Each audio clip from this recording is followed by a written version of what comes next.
Bom pessoal, olá a todos, sejam muito bem-vindos ao canal O Refúgio do Conhecimento.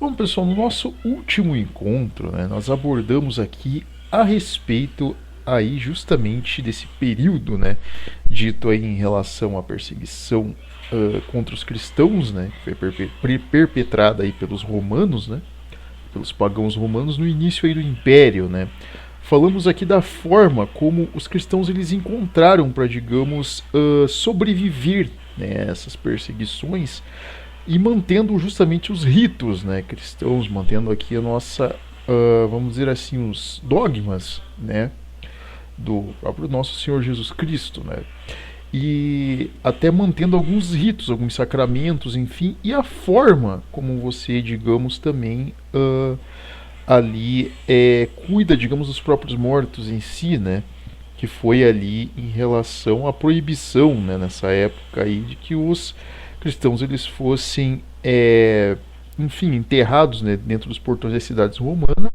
E nós falamos aí justamente a respeito dessa forma que eles encontraram, para poder sepultar esses mortos, que eram nas catacumbas romanas, Nós falamos aqui a respeito de cada uma delas, da sua etimologia, forma, enfim, ali da sua configuração, como que elas funcionavam aí como esse refúgio, uma espécie de catedral subterrânea aí para os cristãos no início do cristianismo, como que foi essa, vamos dizer assim, esse desenvolvimento da própria fé cristã dentro das catacumbas, que foi algo aí até, digamos, surpreendente, muito bonito por sinal.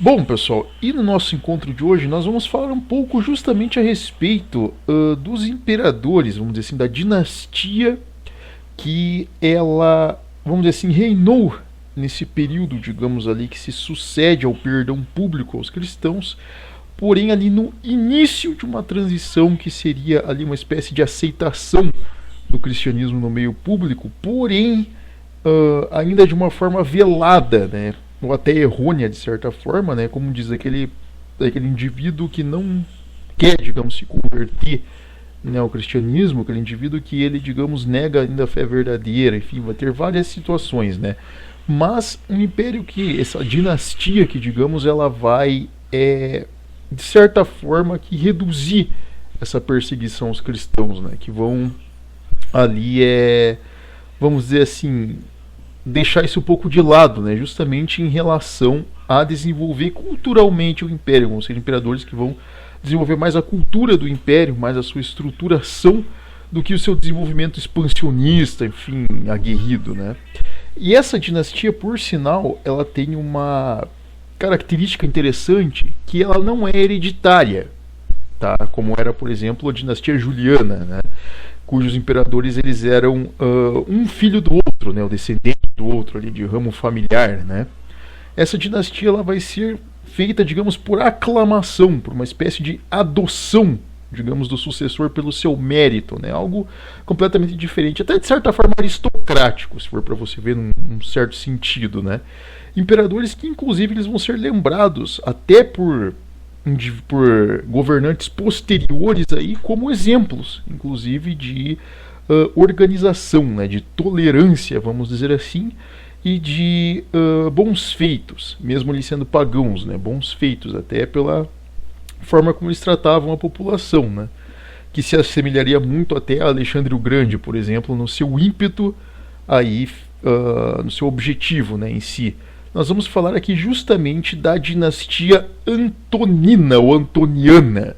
Nós vamos falar aqui dos imperadores virtuosos, que é como eles são chamados, que são ali basicamente Nerva,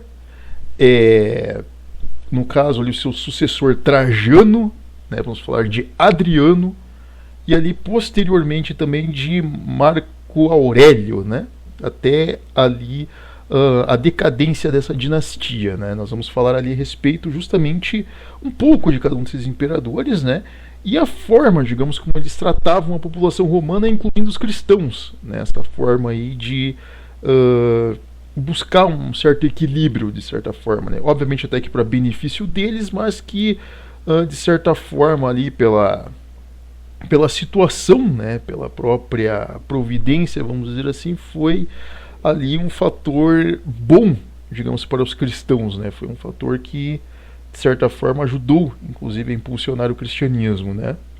Vamos falar um pouco aqui a respeito justamente desses imperadores, os imperadores virtuosos, né? Então, pessoal, deixem aqui o pessoal que quer acompanhar nosso conteúdo, né? Quer acompanhar nossas novidades, nossos outros assuntos, deixem um like aqui no canal, tá? Acompanhem as nossas novidades. Deixem um like aqui no nosso vídeo, né? Inscreva-se aqui no nosso canal e vamos começar o nosso vídeo de hoje, não é? Bom, pessoal, inicialmente, né, falando a respeito dessa questão da dinastia antoniana, o que acontece?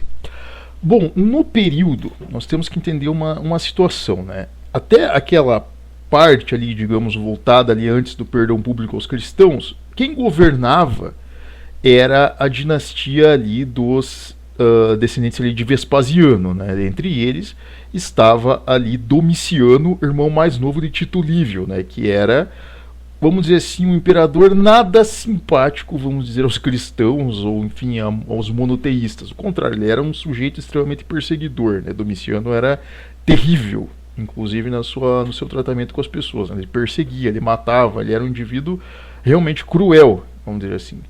Não vamos dizer assim sádico ao ponto de como era, por exemplo, Calígula ou Nero, mas ele era um imperador, digamos ali, não tão bem quisto, vamos dizer assim. E um outro problema dele também é que ele era extremamente exagerado nos gastos públicos. Era um indivíduo que, enfim, era um péssimo administrador, digamos, do império, né? E muitas políticas, vamos dizer assim, tanto, obviamente, na questão religiosa, né, como nós dissemos, de intolerância quanto ao monoteísmo, né, perseguição, como também na parte econômica, vamos dizer assim, ele foi um péssimo administrador, ele, enfim, taxou impostos absurdamente quanto à população, né, impostos sobre importações, sobre movimentação de mercadorias. Então ele era, vamos dizer assim, extremamente gastador e extremamente arrecadador, né, de certa forma déspota aí nesse sentido, né, ele era bem déspota nesse ponto. E ocorre, né, que Domiciano ele será assassinado, né, tal como ocorre com a maioria dos imperadores aí do período que, digamos, eles passam dos limites, vamos dizer assim, né, no sentido de perseguição, no sentido de controle, de totalitarismo, de certa forma, né, de, enfim, tirania, ele vai acabar sendo, enfim, vítima aí das suas próprias, enfim, das suas próprias querelas aí quanto ao Senado, quanto aos indivíduos figurões aí romanos, né? Que eles vão começar a, digamos, confabular ali o assassinato dele e conseguem, né? Curralar aí Domiciano e dar um jeito nele, né? Enfim, findando com essa dinastia de Vespasiano, né? Uma dinastia que ela foi altamente militarística, mas ao mesmo tempo também extremamente púnica e muito intolerável até os seus últimos imperadores aí, né? Mas nós vamos pular no caso desse período, né? Porque o que acontece com ali a queda dessa dinastia de Vespasiano, o que acontece? O Senado, vamos dizer assim que Domiciano ele não deixa um herdeiro. Obviamente ele foi assassinado e ele não tinha herdeiros, né? Então o que acontece? O Senado ele se vê ali meio que numa sinuca de bico, né? De certa forma felizes da vida também, né? Porque, enfim, por aí mais ou menos 2 dinastias de imperadores, eles ficaram basicamente impedidos, né? Tanto na dinastia Juliana quanto na dinastia Vespasiana, eles ficaram aí impedidos de, vamos dizer assim, controlarem, né, o império, enfim, de terem qualquer ação, né, em relação a isso. E muitos aristocratas eles poderiam dizer que é uma balança, né, que a gente pode dizer, considera-se virtuoso aquele que trabalha em consonância com o Senado e déspota aquele que, digamos, age ali de acordo com a sua dinastia, com a sua família. Não é bem assim, né? Quando a gente vê na realidade, por exemplo, na dinastia Juliana, nós tivemos ali tanto Otaviano quanto o próprio Tibério até certa idade, e mesmo ali Cláudio, né, que foram excelentes imperadores, né?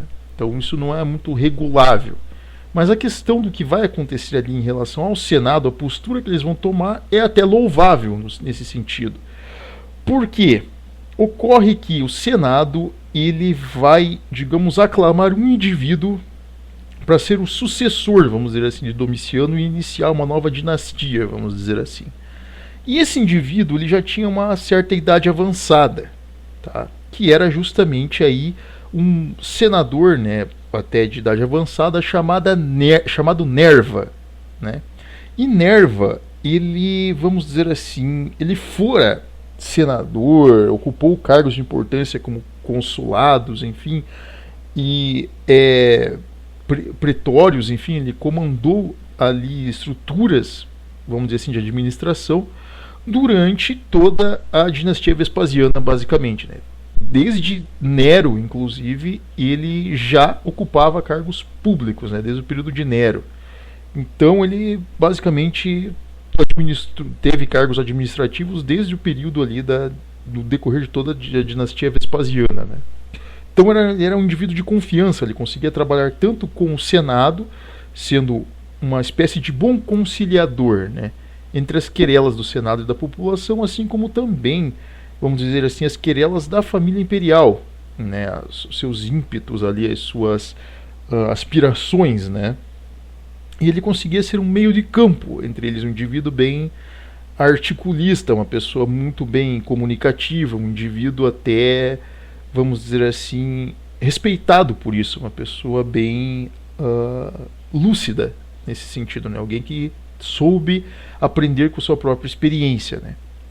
E o Senado vai aclamar Nerva como imperador, né? Nerva, que por sinal ele era muito estudioso, ele era um indivíduo muito culto, né? Então ele estudou muito sobre a Grécia Antiga, ele era uma característica que vai ser dessa dinastia, né? E começa com Nerva, justamente essa, vamos dizer assim, esse respeito, né, pela Grécia Antiga, mas precisamente sobre o helenismo, né? O helenismo que nós sabemos que é talvez uma das grandes expressões máximas, enfim, da estética, da arte, da política, do desenvolvimento grego, se faz ali no helenismo, né? E vamos dizer assim que Nerva ele é apaixonado pelo helenismo, né? Ele é um indivíduo que pensa desta forma, né? E todos ali dessa dinastia vão seguir essa linha de Nerva, vamos dizer assim, né? Então, a partir do momento em que ele entra, que ele assume, digamos, o império, ele começa a trabalhar em políticas, vamos dizer assim, completamente distintas das políticas da dinastia Vespasiana. Em vez de você focar, vamos dizer assim, no militarismo, focar na força, focar na agressão, né, no controle total, vamos focar, digamos, na beleza estética, vamos focar nas belezas, na cultura, vamos dizer assim, no máximo da expressão que o nosso império ele possui, né? Que essa vastidão do império possui, né? Esses indivíduos que estão romanizados.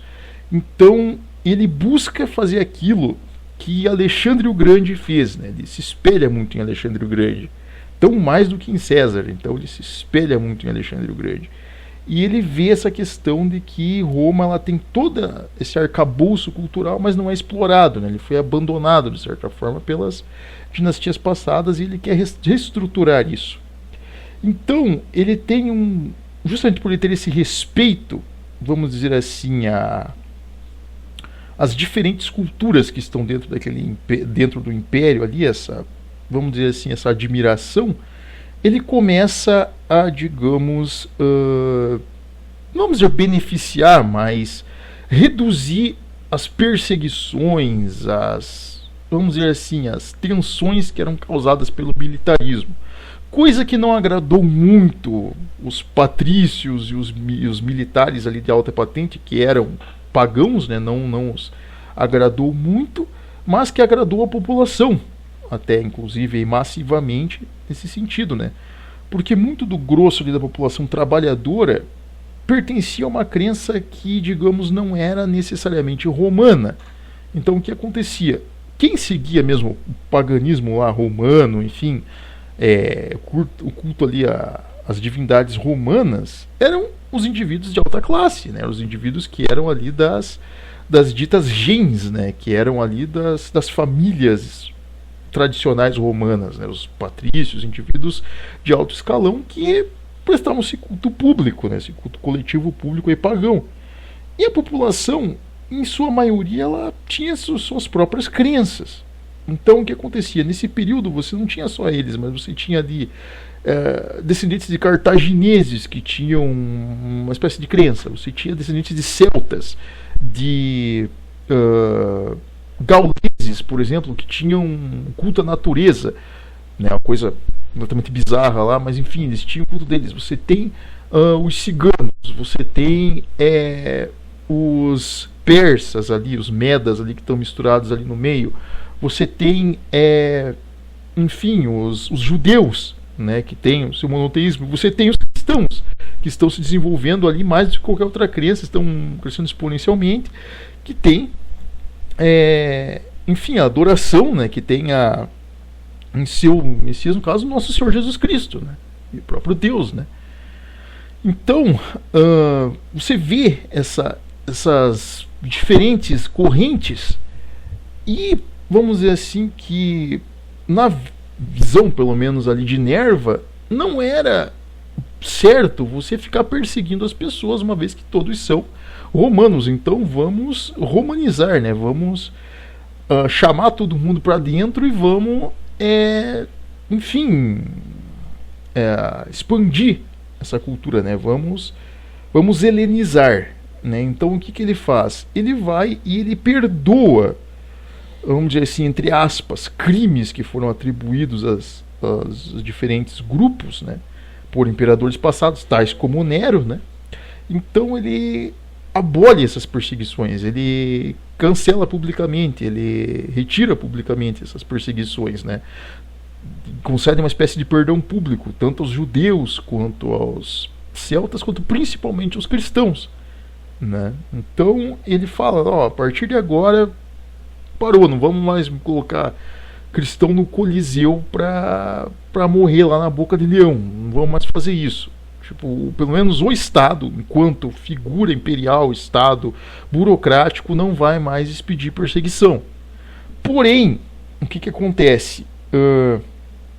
A forma como o Império pensava, como o Alto Senado pensava, seguia ali esse padrão, né, helenista.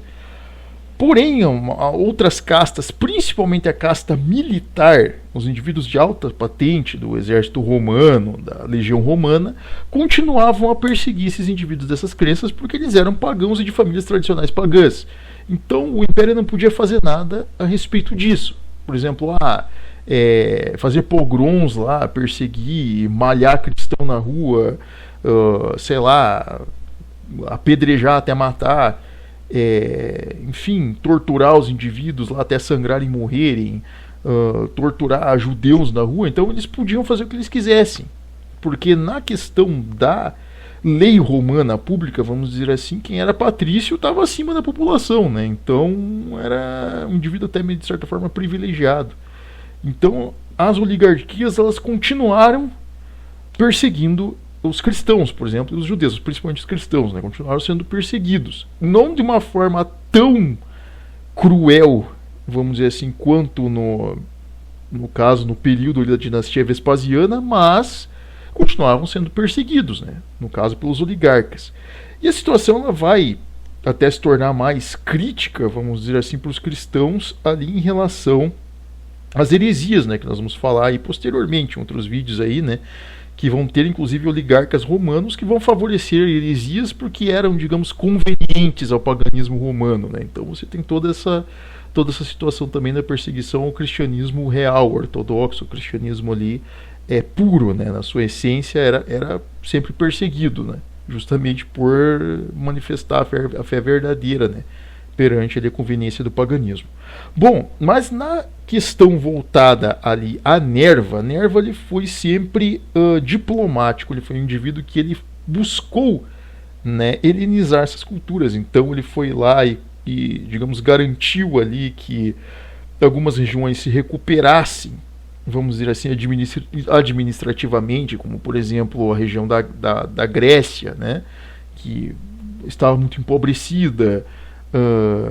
A região da própria Judéia em si melhorou um pouco mesmo depois da queda de Jerusalém, enfim, pela dinastia Vespasiana. Eles se recuperaram um pouco em algumas regiões. O próprio Egito, enfim, várias regiões ali do Império deram uma, vamos dizer assim, uma guinada estrutural assim, no período de Nerva, né? E até esse perdão ajudou bastante as populações locais, né? Mas o que acontece?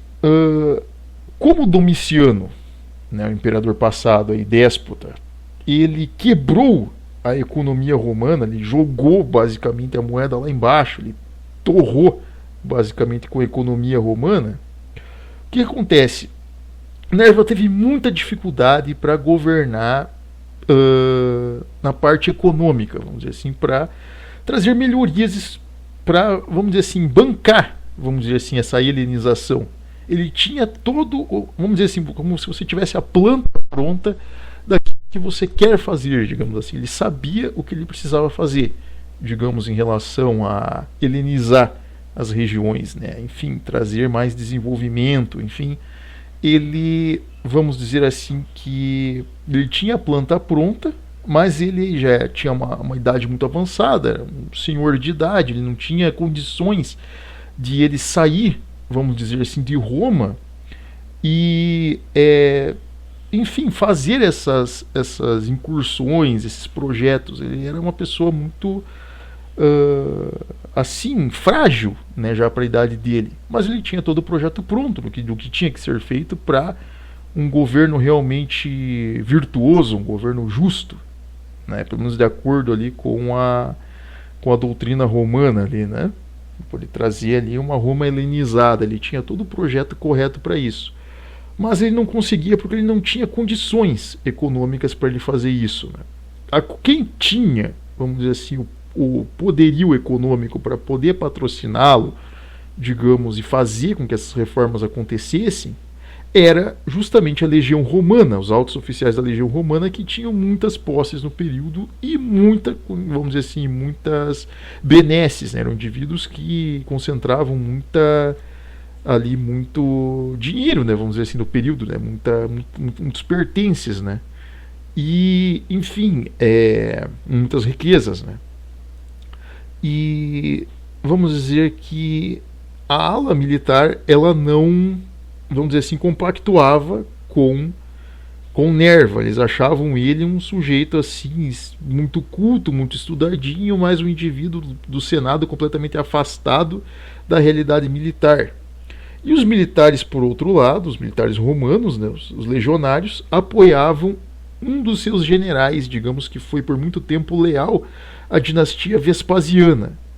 Porém, um indivíduo que ele também compreendia, vamos dizer assim, o projeto de Nerva. Era um sujeito até mais virtuoso, popular, não só entre o exército, como entre as pessoas. Era um indivíduo que obteve muitas vitórias, né, para o Império Romano. E, ao mesmo tempo, ele era, vamos dizer assim, de certa forma, justo, né? Até com uma ponta firme, vamos dizer assim, uma moral firme, né? Endurecido, tal como Vespasiano, por exemplo, né, um indivíduo extremamente rígido, mas ao mesmo tempo também um indivíduo ali que ele tinha essa aspiração em relação ao helenismo, né, um indivíduo que ele queria não só helenizar, mas também expandir Roma, vamos dizer assim. Ele tinha ambos esses ímpetos, né? E esse indivíduo, esse general, esse comandante, era nada menos que Trajano. Né, o pessoal já ouviu falar nesse nome, né? Um dos indivíduos que ele foi, inclusive, aí em tempos posteriores, aí vai ser exaltado, inclusive, como um dos grandes comandantes romanos, uma das maiores figuras do Império Romano. Quase comparável a César, porém, vamos dizer assim, em alguns aspectos, né? Em outros aspectos, muito mais comparável a Alexandre o Grande, um indivíduo mais helenista, né? E, enfim, Trajano, ele era muito popular, vamos dizer assim, entre os cidadãos romanos, entre a população, tanto da baixa população quanto da riqueza, assim como ele era popular entre os militares, coisa que Nerva infelizmente não era por causa da sua idade, né? Ele era conhecido entre a aristocracia, a população até gostava dele, mas ele estava com idade, né? Era um velhinho, pô, coitado. Né? Ele não tinha condições, vamos dizer assim, de tocar para frente os projetos dele, já estava com a saúde debilitada, enfim. E numa hábil manobra, vamos dizer assim, né? Os militares, que eram muito poderosos, a legião que basicamente colocou o César no poder, que criou o império, enfim, né? Esta legião, ela, vamos dizer assim, que forçou, mas, digamos, instigou ali Nerva a adotar, entre aspas, Trajano como seu sucessor, né? Digamos assim, colocar ali, institucionalizar, né, através de contrato, que Trajano seria o seu sucessor, vamos dizer assim, né? Ali exaltar ali que Trajano seria o seu sucessor. E é o que Nerva faz, né? Ali, antes de morrer, ele, vamos dizer assim, concede, né, que Trajano o suceda, né? E vamos ver, né, que essa política, vamos dizer assim, esse intuito, né, de Nerva de helenizar Roma, ele vai estar presente justamente como um legado, né? Trajano ele vai assegurar, digamos, que o legado de Nerva ele seja mantido, né, na questão de helenizar, de trazer cultura, de, enfim, desenvolver a questão estrutural, a questão estética, a questão tecnológica, tudo, né, a questão artística de Roma, elevar essa arquitetura a um nível muito maior do que as dinastias passadas o fizeram, né, e ele vai conseguir realmente. Mas também com esse ímpeto expansionista ferrenho, tal como Vespasiano, né, tal como César, ele vai também buscar expandir o Império Romano. E ele vai fazer isso com todas as forças que ele puder.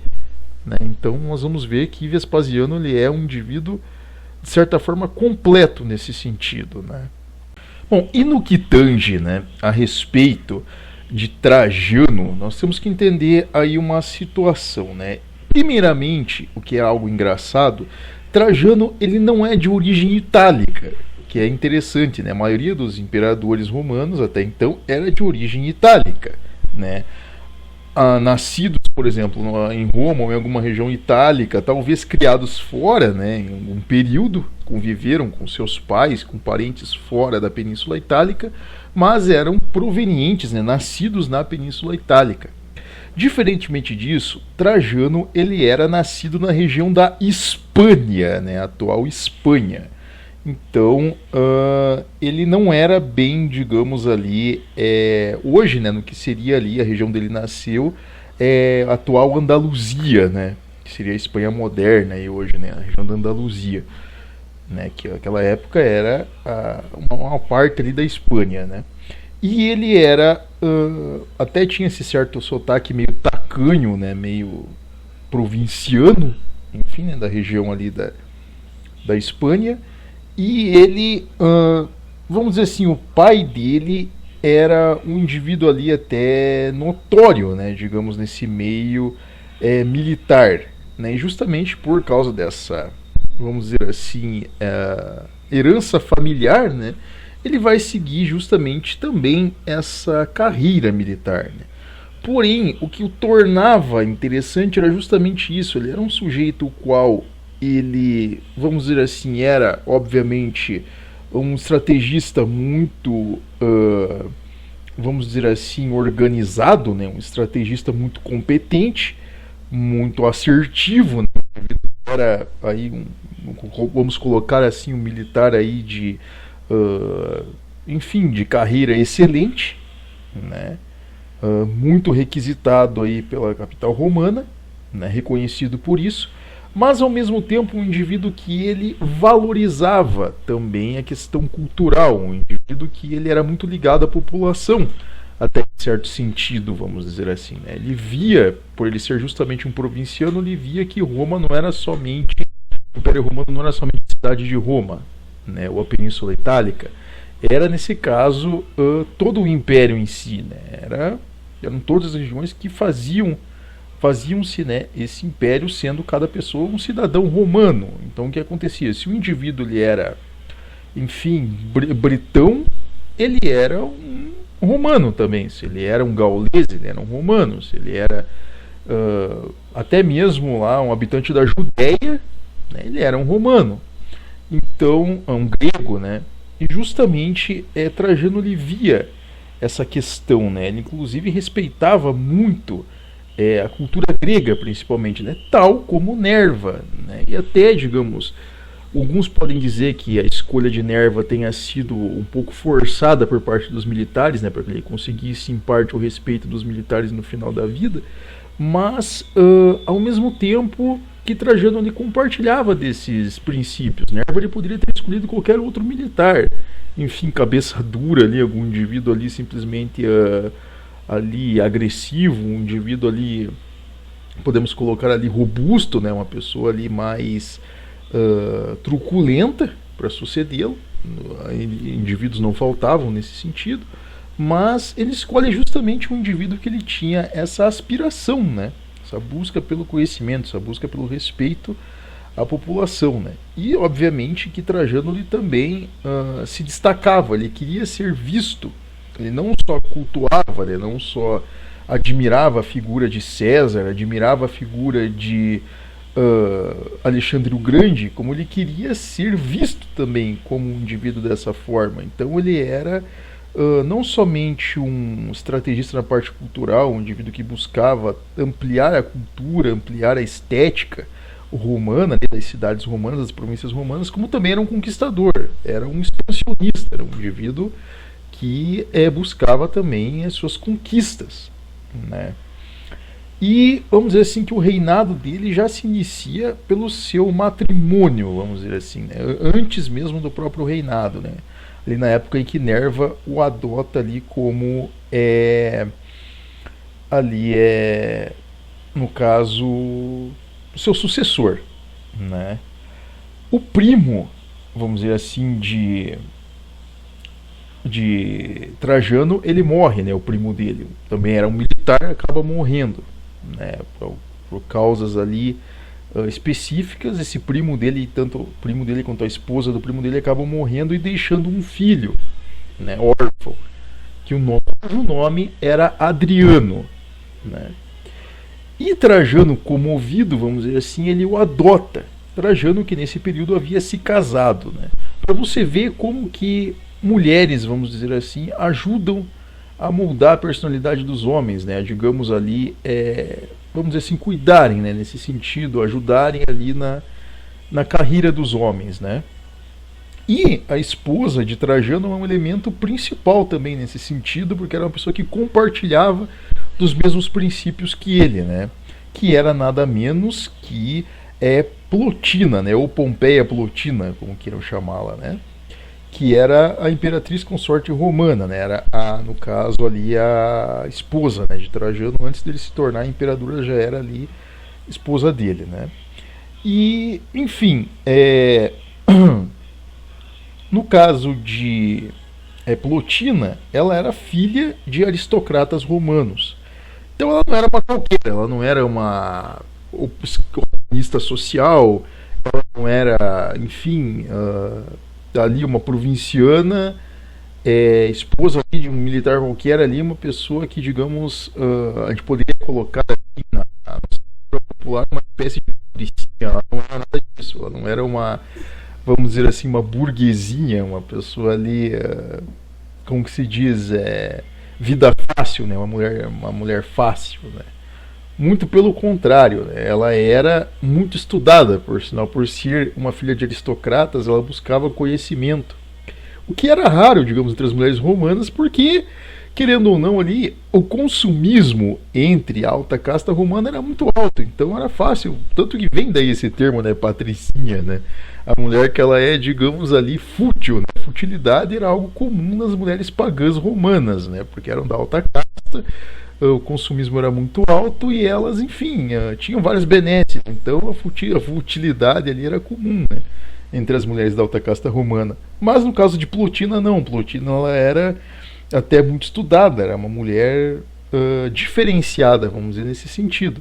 Ela era amante da filosofia grega, amante ali do conhecimento grego, por sinal, da política grega, assim como ela era, vamos dizer assim, também estrategista, também era amante do helenismo, né, no mesmo sentido ali que Trajano, né, ambos compartilhavam do mesmo princípio. Ainda que Plotina tinha certos defeitos, como por exemplo ser um pouco fã do epicurismo, né, uma coisa um pouco aí bizarra, né, já para a época ali, mas ela, vamos dizer assim, mesmo sendo um pouco epicurista, ao mesmo tempo era uma pessoa culta, né, uma pessoa de conhecimento e que valorizava o helenismo. Então, esse compartilhamento de princípios já foi um ponto inicial positivo para o Trajano, você ter uma família bem estruturada, né? E mesmo que o próprio destino, né, ou aí a providência não quisesse que Trajano tivesse filhos, ele não teve filhos com Plotina, infelizmente, né, enquanto casado, mas ele adotou, né, Adriano, ele criou Adriano, diferentemente de algumas adoções aí romanas, que eram adoções de interesse, ele realmente cuidou da educação de Adriano como se fosse seu próprio filho, né? No caso, sendo aí filho de um primo, ele acaba adotando como se fosse filho dele mesmo, né? E no caso, com aí esse império, digamos, curto, né, essa curta duração do Império de Nerva, Trajano, obviamente como sucessor ali intitulado, ele é proclamado imperador, né, isso enquanto ele estava ali em campanha, né, ele vivia em campanhas militares, então ele acaba sendo nomeado justamente entre essas campanhas, né. E, enfim, em relação a isso, né, ele...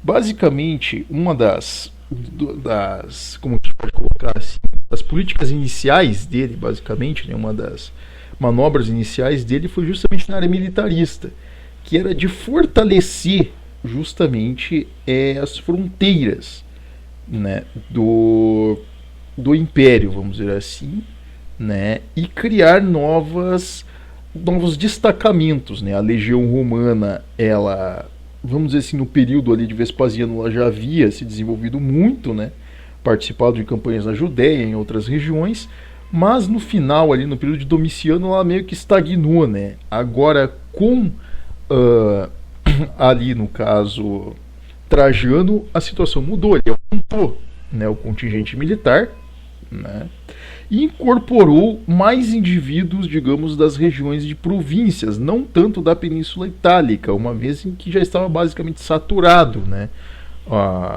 indivíduos de carreira militar naquela região, né, que estavam em busca, né, desse ramo militar. Ele teve que começar a recrutar, digamos, indivíduos já das províncias, né, no caso da Gália, da Espanha, né.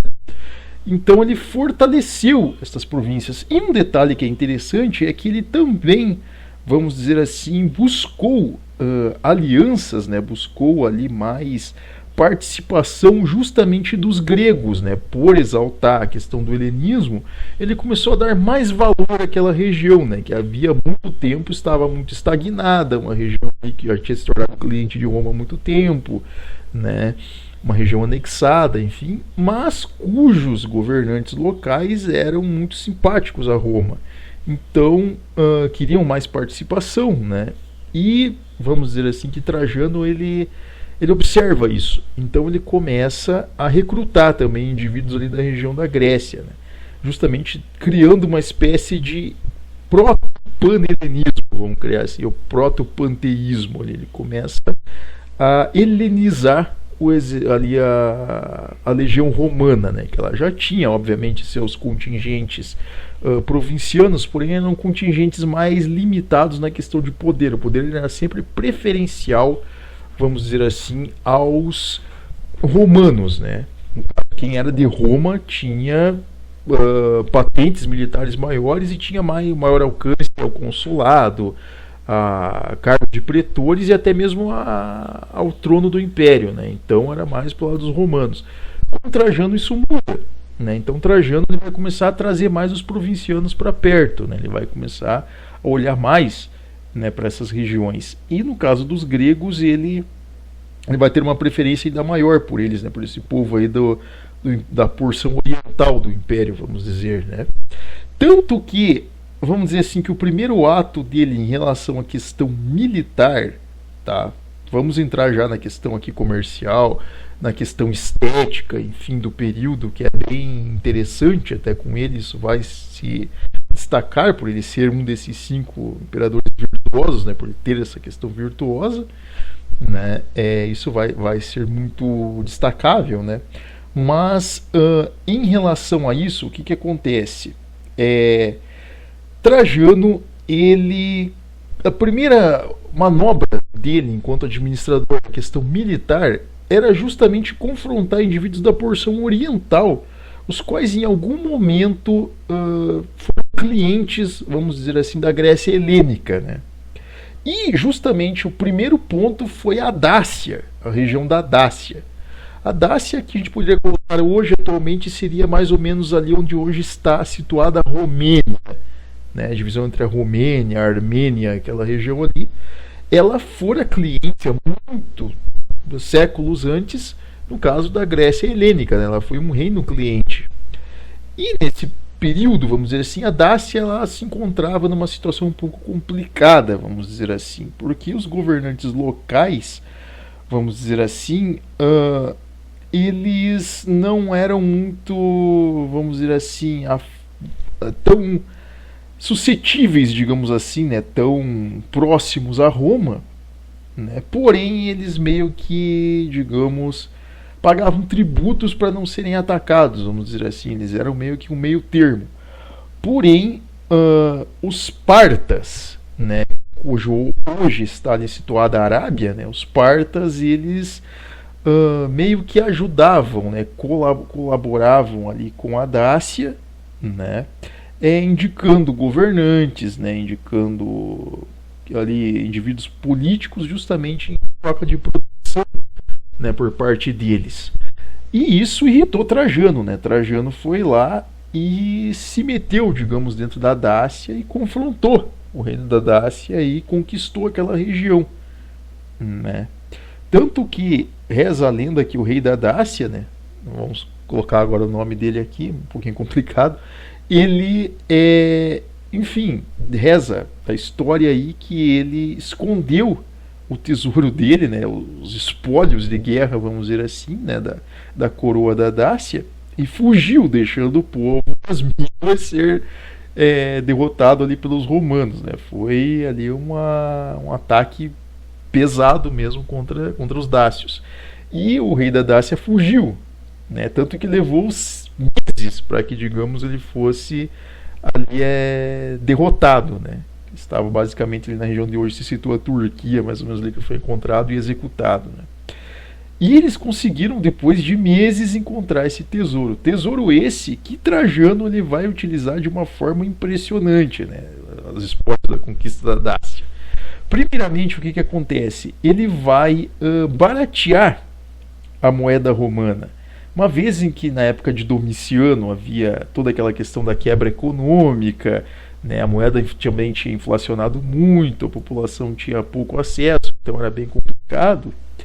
Com Trajano a coisa mudou, ele barateou a moeda, porque ele conseguiu, com os espólios, forjar mais moedas de prata. Então, com isso, ele barateou o valor da moeda, garantindo que a população tivesse acesso, vamos dizer assim, a ganhos maiores. Então, ganhos maiores significa maior poder de compra, né? E com isso, vamos dizer assim, o escampo aumentava, a compra através de moedas aumentava.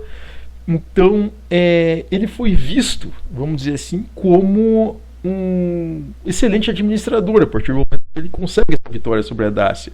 Os romanos inicialmente achavam que isso era loucura. Vamos, já vai entrar, o imperador já vai chegar, botando o pé na porta, né? Pegando um vizinho já e expandindo ali, né? Conquistando o território dele, enfim, impondo a lei romana já, né? Mas ele fez o passo certo, inclusive, né? Com isso ele conseguiu baratear a moeda romana, conseguiu melhorar a questão de importação de produtos, né?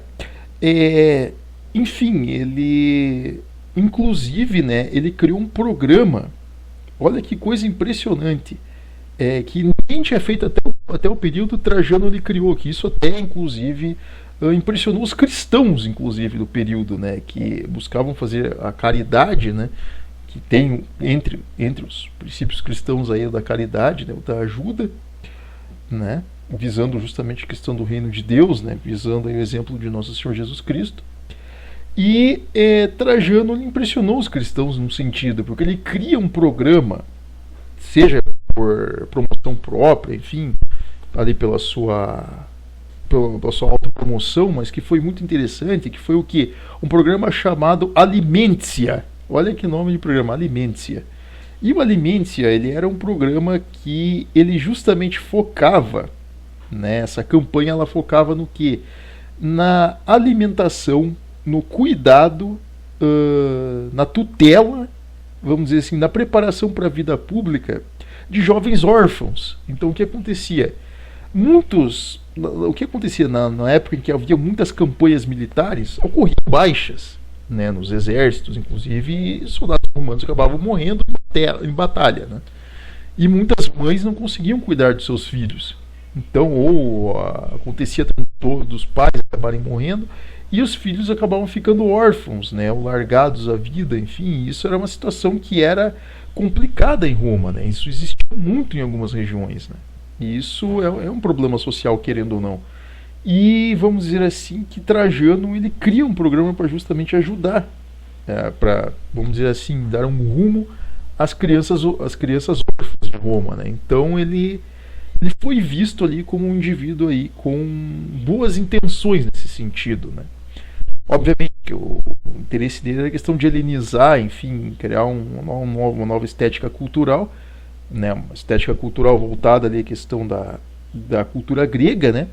Mas ele, vamos dizer assim, essa manobra dele, essa ação dele vai ser muito bem visto, né? Os próprios cristãos o elogiarem, né? Enfim. E tanto essas reformas econômicas as quais ele fez, vamos dizer assim, elas vão garantir que a importação ela comece a ocorrer bastante, né? E um dos povos que, digamos, chama a atenção, se chamam a atenção ali dele, né, são os hindus, né, do período, os Kushanas, né, do período, Kushanas do período, que era um império hindu, né, um dos reinos hindus do período, né, os Kushanas. Eles começam a ver em Trajano um bom reformador econômico, vamos dizer assim, né, um bom expoente nesse sentido, e começam a enviar emissários, digamos, para Roma, para justamente exportar os seus produtos no período, né, desde incenso, desde pedras preciosas, a inclusive tecidos, né, que era algo que, tecidos, joias, coisas que as mulheres em Roma cobiçavam muito. Então você começa a ter também uma melhora na questão do poder de compra das mulheres, né?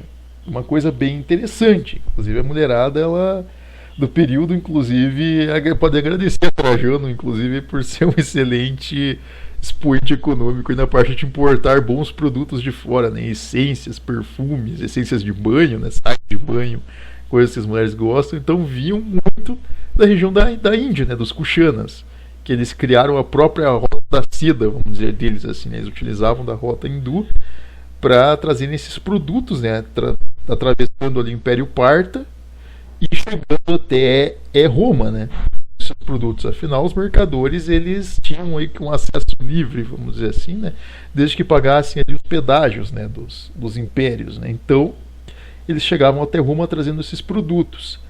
E tamanha foi a demanda, vamos dizer assim, né? Tamanho o crescimento, vamos dizer, nesse sentido de produtos novos estarem entrando, né? De ser um expoente, que em homenagem a essa vitória contra a Dácia, Trajano ele cria um dos projetos assim mais interessantes, não somente a riqueza romana, né? A alta casta romana, mas também aos plebeus, a população, né, que comprava os produtos, né, de fora também, que queria participar nessa questão, né, poder vender os seus produtos, poder fazer escambos com produtos de fora, enfim.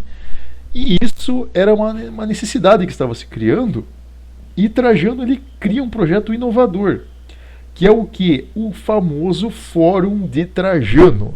As pessoas já ouviram falar, né? É uma construção que ela basicamente, ela, vamos dizer assim, englobava serviços públicos do período, né? Algumas, algumas questões voltadas ao direito romano, enfim, né? A parte ali judicial, mas também não somente a administração pública, como o comércio. Então o que acontece?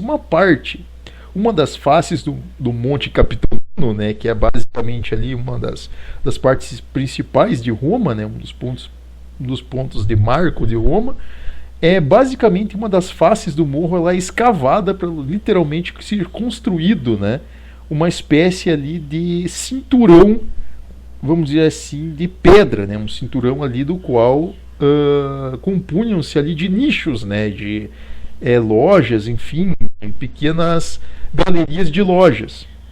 Então o que acontecia?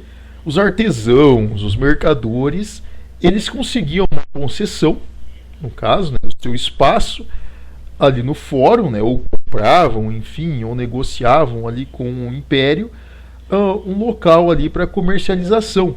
Resultado disso, o que acontece? Você pode dizer que o Fórum de Trajano ele foi literalmente o primeiro shopping center, vamos dizer assim, da história humana. Foi basicamente o Fórum de Trajano. Então o que acontecia? Para a população romana, em geral, fosse ali patrícios, fossem plebeus, fossem, enfim, pessoas das mais diferentes estirpes, era um ponto de encontro, de comunicação, de, enfim, de entretenimento, né, de compras. Então foi um local ali essencial, né, e a população amou aquilo, né. Você poderia frequentar ali uma casa de banho, no caso dos homens ali, né, questões ali de vida, entretenimento de vida fácil. Você tinha casas de jogos, você tinha restaurantes, né, vamos dizer assim, para o período de refeitórios, você tinha lojas dos mais diferentes tipos de produtos. Então era uma diversão para a população, né. E Trajano, ele, vamos dizer assim, ele garantiu, né, que esse projeto ele perdurasse. Além disso, ele reformou, inclusive, o Circo Máximo, né, que a gente fala de Roma, que é o hipogeu, né. Ele foi vamos dizer assim, o imperador. Ele não focou no Coliseu. Nessa época, o Coliseu ele já estava em baixa em relação às suas, vamos dizer assim, ao seu entretenimento. Mas o Circo Máximo ele estava se desenvolvendo cada vez mais, as corridas de cavalos, corridas de bigas. Então era um entretenimento até que o povo gostava bastante, né? E ele focou, né, na reforma ali do Circo Máximo, que inclusive garantiu aí um entretenimento grande para a plateia. A população aprovou bastante. Então o povo estava bem satisfeito no quesito entretenimento, ali na questão de acesso a produtos. Então a economia ia muito bem, muito obrigado. A mulherada adorava, os homens adoravam, a criançada adorava. Então era bom, digamos, para a população romana ter um imperador nesse sentido, um imperador que ele focava nessa questão. Mas, como nós dissemos, Trajano ele é um helenista, ele é um indivíduo que ele não quer só focar dentro de Roma nessas reformas, vamos dizer assim, mas ele quer expandir para fora também, ele quer levar o helenismo para as províncias romanas, né? Ele quer alcançar os feitos de Alexandre o Grande. E o que vamos dizer assim, ele vai fazer nesse sentido, né? Trajano vai criar, vamos dizer assim, estruturas que garantam essa expansão, como por exemplo a dita Ponte de Trajano, né, da qual liga ali a Panônia, né, com a região da Germânia, né, para tentar expandir o império por essa região, né, algo que ele quase não conseguiu, né, infelizmente, né, mas o projeto foi vamos dizer assim, um protótipo, né, que funcionou, né.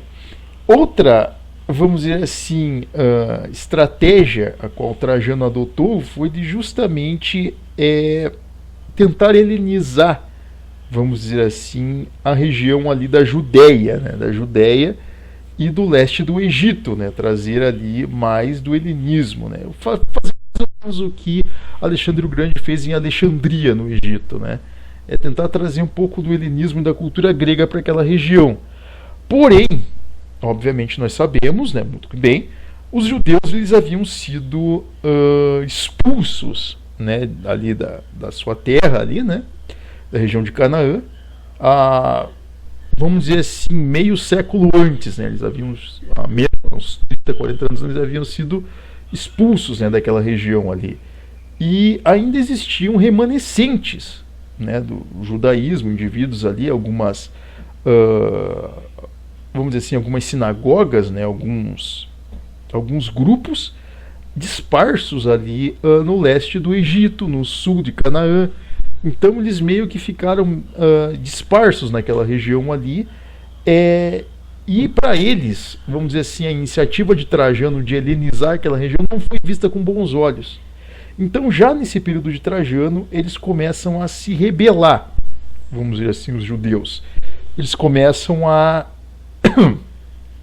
buscar ali confrontar os romanos, vamos dizer assim, com emboscadas, com cercos. Às vezes ateavam fogo em pequenos vilarejos, ali assentamentos romanos, enfim, descendentes de romanos, né? Procurando essa questão de agressão, né? Buscando ali confrontarem os romanos, né?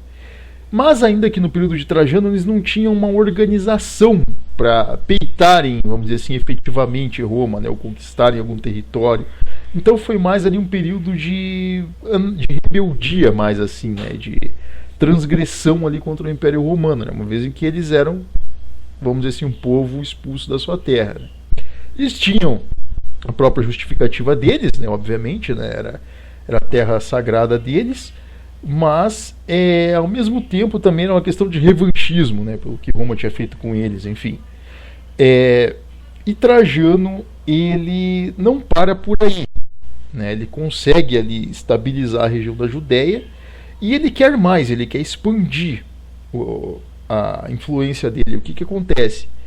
Ele vai conseguir rumar, vamos dizer, para a região ali mais a leste, onde é a atual Jordânia, né, passando ali as fronteiras do Sião, e ele vai alcançar ali as terras dos nabateus, né, que nós já falamos aqui a respeito, alguns vídeos atrás, né, a respeito dos nabateus, e ele consegue, vamos dizer assim, se manter, vamos dizer assim, nessa região, né, ele consegue ali ter ali uma influência, vamos dizer assim, e consegue, obviamente, anexar aquela região ali em torno do ano de 106, né, com a morte do último rei nabateu, né, que era Rabel Soter, né, o Rabel II, que foi o último rei nabateu, né. E nesse período também já era uma região um tanto pobre, né, até porque, como nós temos dito, né, uma região que já sofreu com muitos terremotos, com seca, enfim, vários problemas ali que, enfim, fizeram com que a região ali de Petra ficasse basicamente ali pobre, né?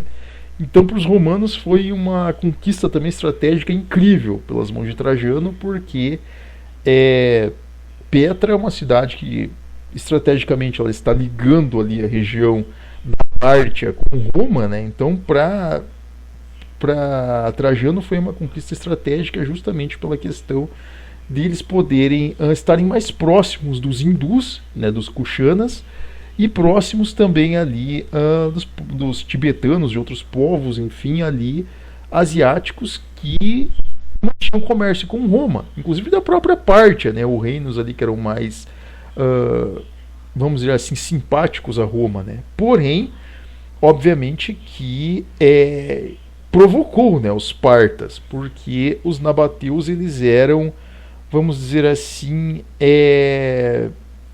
como é que a gente pode dizer assim, eram próximos, né, dos partas, né, principalmente ali do seu rei, né, se não me engano o nome do rei deles era Carax, né, enfim, ali no caso do rei até dos próprios sátrapas, enfim, como um todo, né, dos sátrapas partas, eles não tinham muita afeição por Roma, né, justamente pela questão estratégica, né, por Roma estar sempre os ameaçando, vamos dizer assim, a expansão territorial, né.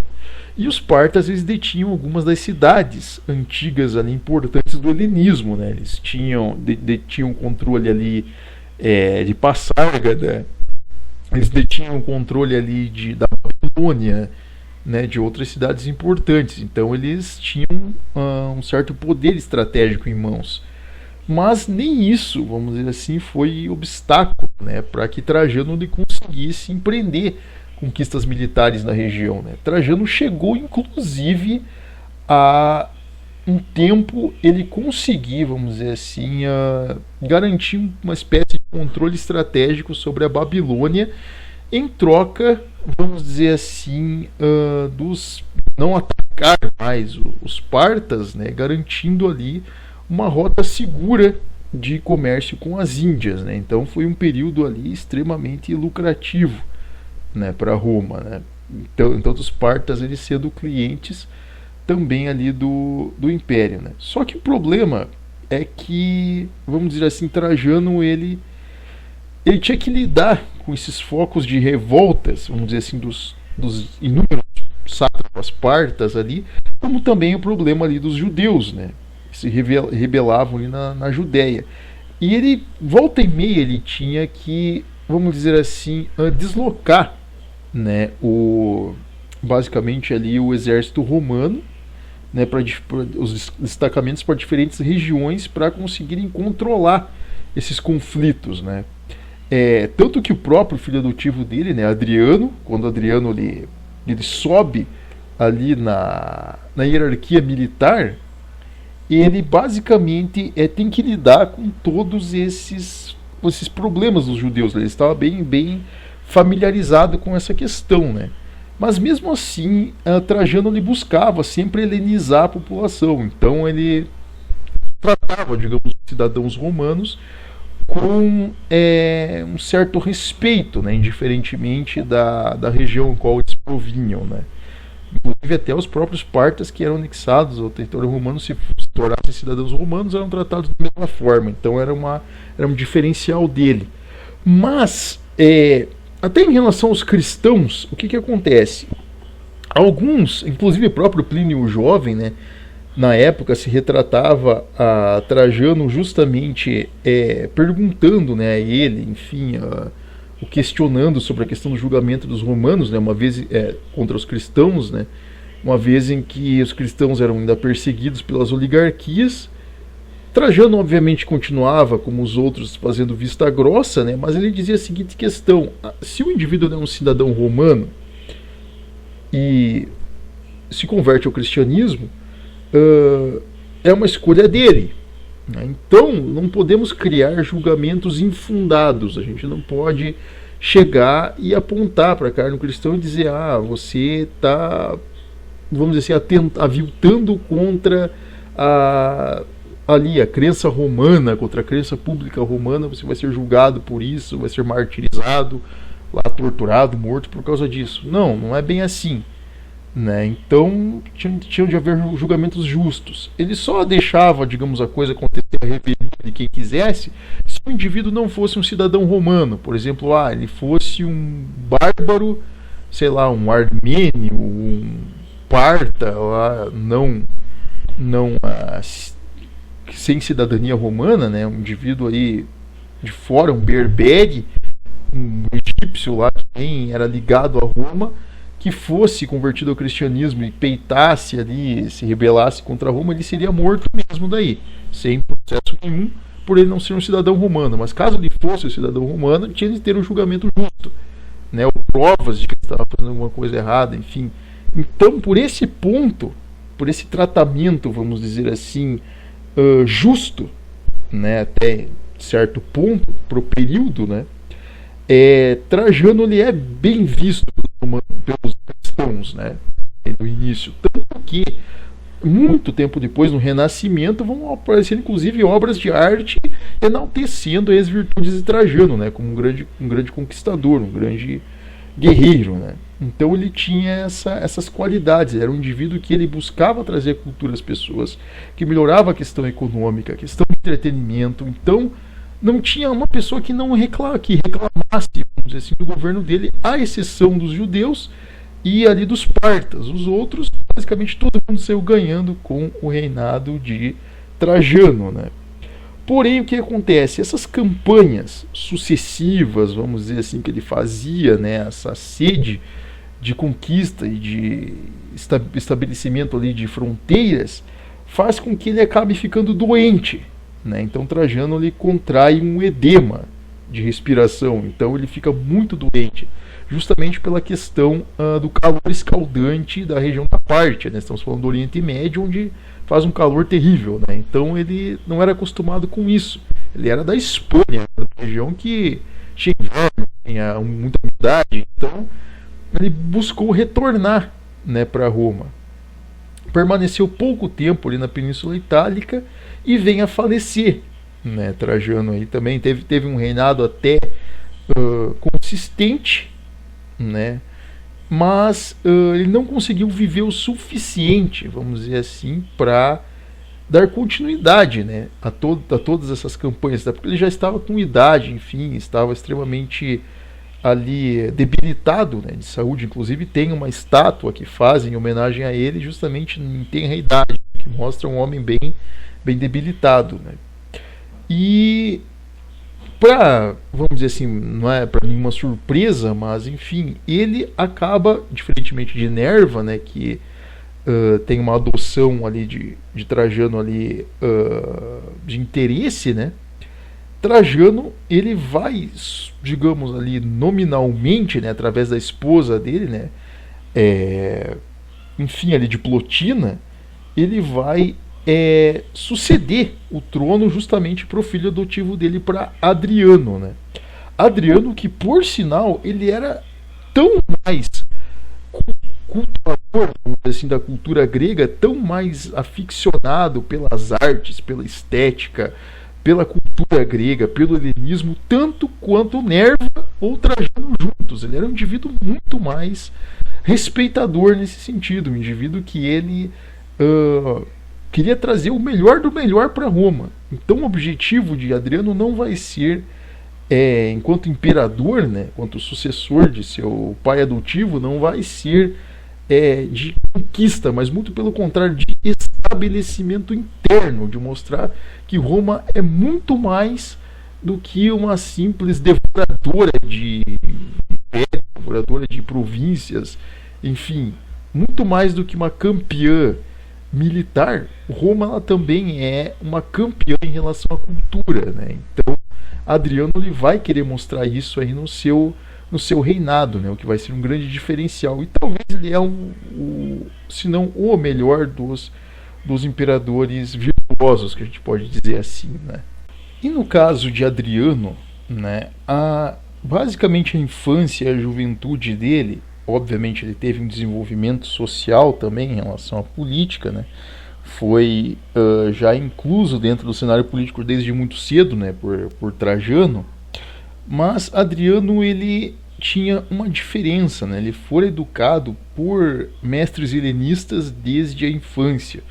Então ele tinha uma paixão enorme pela filosofia, pela política grega, né? Pela administração grega, pela forma ali estética, né? No caso da cultura grega, enfim. Então ele era um apaixonado mesmo pelo próprio helenismo, né? Algo que ele herdara, talvez indiretamente ali de Trajano, mas a aspiração dele a própria estética em si, a própria condução, né, a própria dinâmica do helenismo em si está mais presente nele do que em qualquer outro indivíduo do período, né?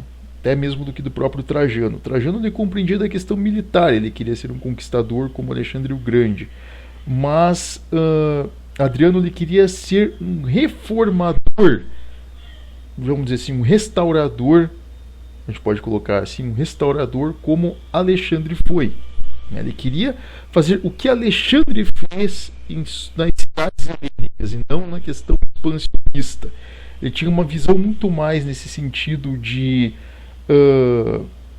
vamos dizer assim, elevação das cidades já existentes do que, digamos, conquistar mais territórios infundadamente, né?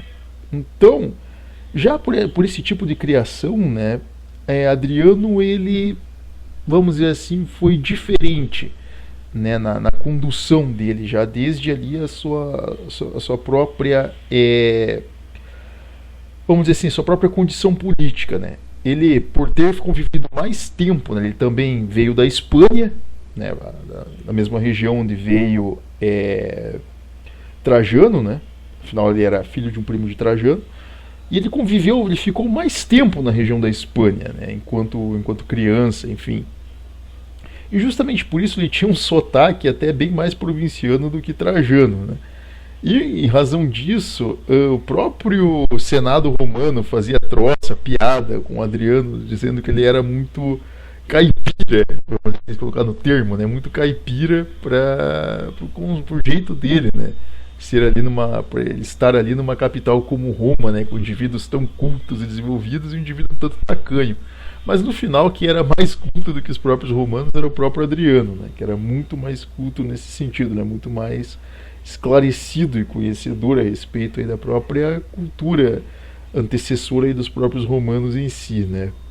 E ele, vamos dizer assim, até nos seus cargos, né? Quando ele é indicado a consulado, ele é indicado a pretor, né? A cargos de alta patente romana, ele sempre buscava estudar mais a respeito, né? Então, dificilmente ele estava envolvido em campanhas militares. Ele era um tipo de indivíduo que ele não se, vamos dizer assim, não se envolvia muito na questão militar, embora ele tivesse um grande conhecimento militar, né? Obviamente, advindo aí de Trajano.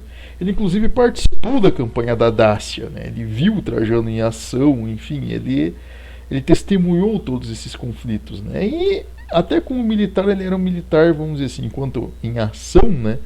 Enquanto ele teve essa atuação militar, ela foi, digamos, mais...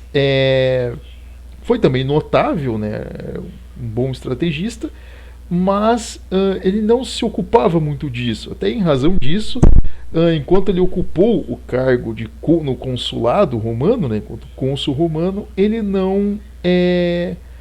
ali participou de campanhas militares. Ele não foi um exímio comandante militar, né? Ele ficou até meio afastado disso, né? Ele não buscava se comprometer em relação a isso.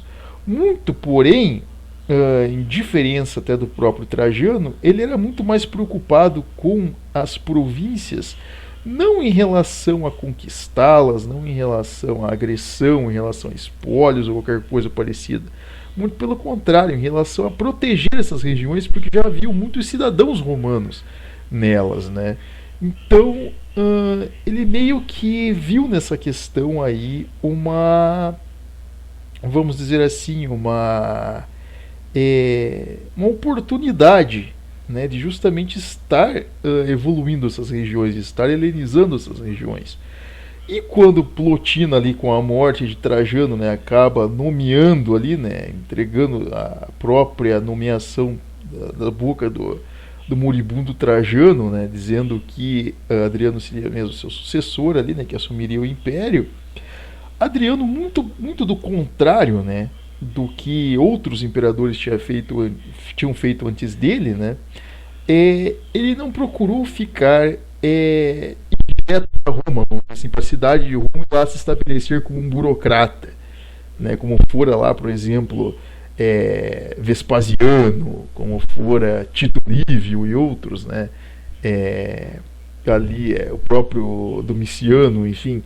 Ele não foi um indivíduo que ele se estabeleceu e se tornou um burocrata, muito pelo contrário. Como ele praticamente a vida inteira ele viveu em diferentes cidades do Império, ele não ficava somente em Roma, ele ficou muito tempo na Espanha, ficou na Península Itálica, passou um tempo na Grécia, né? Viveu por pouco tempo na Grécia, se apaixonou muito mais lá pela região. Depois viveu muito tempo na Síria enquanto cônsul, né, na porção oriental, próximo à Judéia, na Síria. Então ele era meio que, vamos dizer assim, já helênico na sua forma de ser, né? Então, na sua vida ali. Então, ele pouco se importava com Roma, assim, com a cidade em si, no sentido de burocracia. Ele não estava nem aí para a burocracia romana, vamos dizer assim. O negócio dele era helenizar o império, era continuar a obra, digamos, dos antecessores dele. E é o que ele faz. Quando ele assume o império, o que acontece? Ele começa a viajar entre as fronteiras do império. Ele viaja até o norte da África, ele estabelece a fronteira no norte da África, né, a fronteira romana, na região onde hoje se situa ali Tunísia, né, Argélia, enfim, no norte. Ele basicamente fortalece aquela região ali. Na parte, vamos dizer assim, ele viaja aos quatro cantos do império, né? Ele vai a uma campanha até a Britânia, região onde há algumas gerações, alguns imperadores não tinham ido àquela região. Ele vai até o extremo norte do Império Romano, onde hoje se situa basicamente aí a cidade de Chelsea, na Inglaterra, basicamente. Ele vai até os confins da Bretanha, né? Quase na divisa com a atual Escócia, né? Ele vai já naquela divisa da Bretanha, que era o território ali ocupado pelos bárbaros, né? Ele verifica a situação da população romana que vivia ali nas fortificações, né? Nos assentamentos romanos ali na região da Bretanha, e ele toma por iniciativa, né? Por determinação, que se construísse um muro, né? Uma fortificação de muralha que fosse uma divisão ali permanente, né? Como se fosse um marco de divisão completa do Império Romano. Então, essa muralha, né, conhecida como Muralha de Adriano, que é a que divide a Bretanha das terras bárbaras, né, dos vikings, enfim, dos outros povos ao norte, né, dos druidistas, enfim, dos povos ali do norte, né, aqueles povos bárbaros do norte, é dado simbolicamente, em toda a história romana, é dado literalmente como o ponto de divisa, vamos dizer assim, o ponto extremo da expansão romana é a Muralha de Adriano. É o último bastião de limite, vamos dizer assim, é a fronteira final do Império Romano, né? Esse ponto é principal, né? E também, o que acontece? Ele obviamente trabalha ali em projetos ali estruturais, né, para aquela região ali da Bretanha, embora não fosse uma região tão, vamos dizer assim, bem vista pelos romanos, uma região muito investida, mas estruturas ali basilares, estruturas básicas ali para a população são promulgadas ali pelo imperador para que fossem construídas, né? Ele viaja, vamos dizer, até a região da Panônia, a região ali do leste da Gália, que fazia fronteira com as terras germânicas, e ele faz uma coisa que ninguém esperava. Ele manda literalmente todas as pontes ali, as estruturas que foram construídas pelos imperadores antecessores, inclusive do seu próprio antecessor, do seu próprio pai Trajano, né, como construídas lá na época de César, entre outras pontes, fossem todas destruídas. Né, algo que ele pede que fossem destruídas. Por quê? Para delimitar uma fronteira na região onde hoje está mais ou menos ali o rio Reno, para cima ali, né, os rios que fazem divisa com a região da Germânia, atual Alemanha, né, que fossem basicamente destruídos, simbolizando ali os limites do território romano. Então o que estava para dentro de Roma era romano, o que estava para fora de Roma era bárbaro, e os bárbaros para fora ficariam. Então ele traz, vamos dizer assim, um ponto final à expansão romana. É algo impressionante, né, que parte dele. Não que outros imperadores sucessores não vão fazer campanhas, mas a questão daquela sede de expansionismo, né, aquele crescimento de expansionismo, é dado ponto final com Adriano. Né, ele faz isso na região da Panônia, e ele também viaja à região oriental. Né? Na região oriental, o que acontece? Ele vai fazer algo completamente diferente para que justamente ele pudesse focar no helenismo de Roma. Por quê? você ter campanhas ali estafantes, campanhas ali muito repetitivas, muito custosas, né, e complicadas contra os partas, era infrutífero. A Pártia jamais seria destruída, não pela questão de que fosse numericamente, estrategicamente, potencialmente mais forte do que Roma. Não, a Pártia não tinha o mesmo poderio militar que Roma tinha no período. O grande problema era o que era um deserto. Se você for na região da Pártia, a Arábia é um deserto. O leste da Jordânia é um deserto terrível. Então é uma região seca e árida, né? Então você, vamos dizer assim, criar confrontos naquela região ali, ficar buscando as conquistas que Alexandre conquistou naquela região, seria muito difícil, seria algo que custaria muito para Roma e seria assim quase que infrutífero. Então o que acontece? Adriano ele contraria muitos dos militares romanos da ordem equestre, embora até na questão política ele tenha ajudado bastante a ordem equestre na parte jurídica, ele vai dar vários cargos, né, para os membros dessa ordem, mas ele vai contrariar esses militares justamente, vamos dizer assim, colocando um ponto final nessa expansão. Então ele vai chegar para os sátrapas e ele vai entregar territórios os quais Trajano os tinha, vamos dizer, nominalmente, né? Como, por exemplo, ele abre a Síria, por exemplo, né? Não Síria, né? Síria romana, mas a Assíria. Ele abre mão para os partas. Parte da Armênia ele abre mão para os partas. Enfim, a região da Babilônia, né, ele devolve para os partas, mesmo sendo um símbolo alexandrino, aquela cidade, né, a conquista alexandrina, ele entrega para os partas. Então ele não quer aquela região porque ele sabe que seria muito difícil mantê-la, muito custoso e não valeria a pena, a contragosto aí dos militares romanos, né? Porque o que ele faria em relação a isso seria completamente oposto, né? Porque ele teria muito mais vantagem já tendo os territórios garantidos e já com a população romana ali existente, do que ficar buscando colonizar território que não valeria a pena, território árido, enfim, perda de tempo total. E ele vai lá e ele faz essa questão. Por quê? Entre essas viagens, ele começa a implantar o helenismo na questão estética. E uma das viagens que ele mais vai amar fazer, vamos dizer assim, enquanto imperador, vai ser justamente para a região da Grécia. Por quê? Na Grécia, ele irá literalmente concluir uma das construções talvez mais importantes, uma das maiores, vamos dizer assim, da Grécia, que ela ocorre justamente depois da própria glória grega, vamos dizer assim, né? Que você tem, obviamente, desse período, vamos dizer assim, ainda lá na época da Grécia, era o Pártenon, né? Você tem lá o templo de Atena, né? Você tem várias construções, né? Porém, um dos maiores templos, uma das maiores estruturas mais magnânimas da Grécia, que hoje infelizmente não existe mais, foi destruída por um incêndio, né? É o templo de Zeus Olímpico, né? Que era um templo gigantesco que existia na época dali da Grécia, né? Enquanto inclusive província cliente de Roma.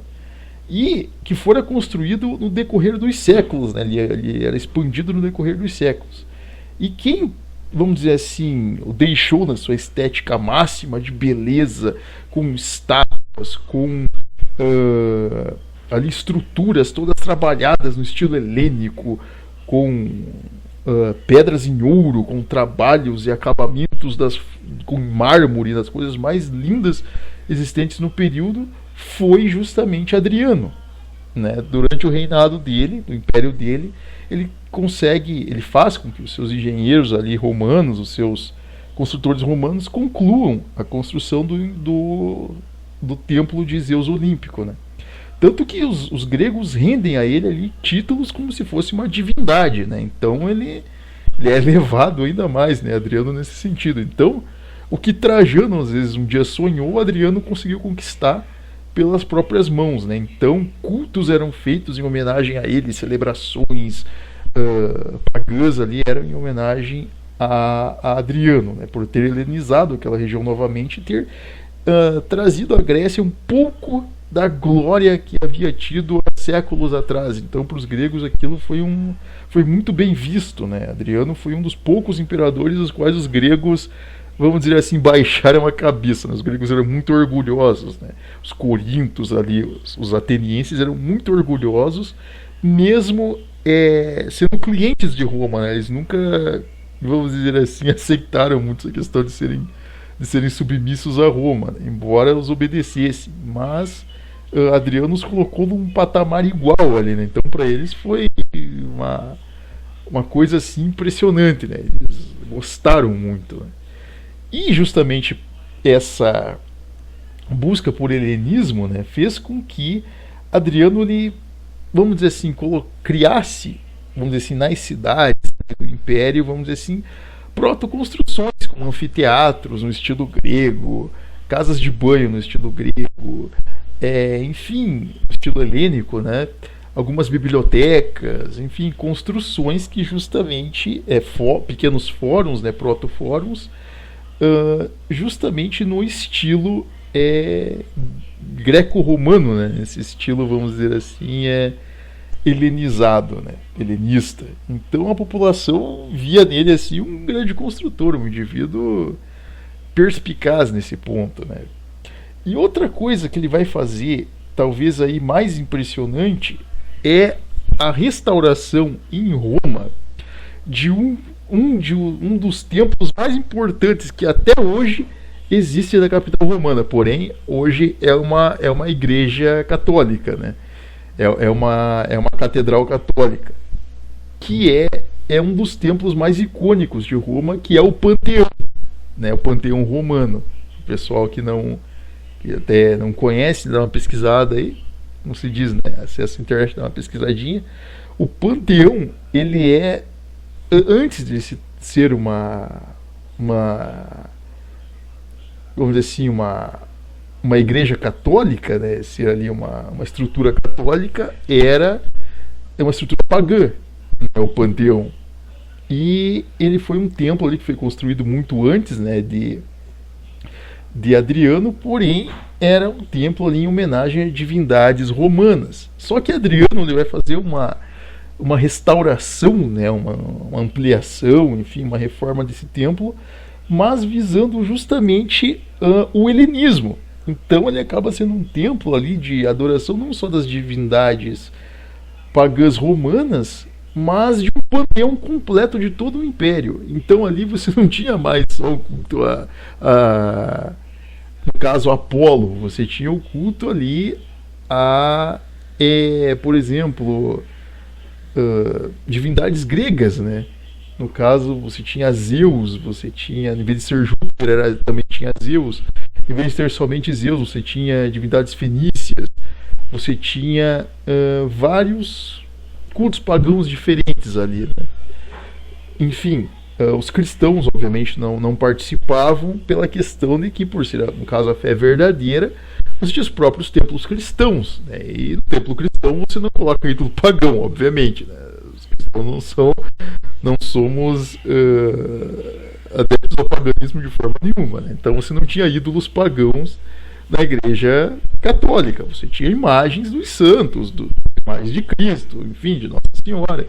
Você não tinha imagens de pagãos, né? Mas o panteão tinha, né? Então a ideia de Adriano era justamente essa, era panteizar, vamos dizer, criar um panteísmo em Roma, vamos dizer assim. E foi muito bem visto, pelo menos pela parte dos pagãos, né?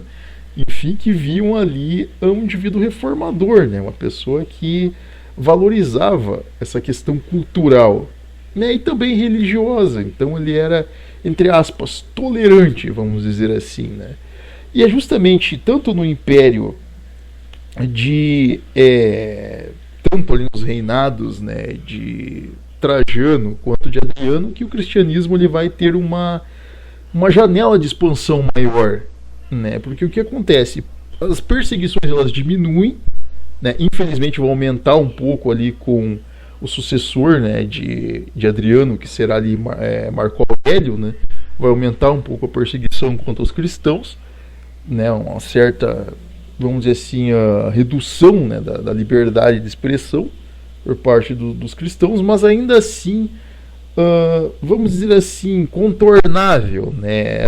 Era uma dinastia de imperadores ali que era tolerável, vamos dizer assim, em relação à manifestação de crença, desde que você respeitasse a burocracia romana. Já não era tão ligado à questão ali voltada ao culto público romano.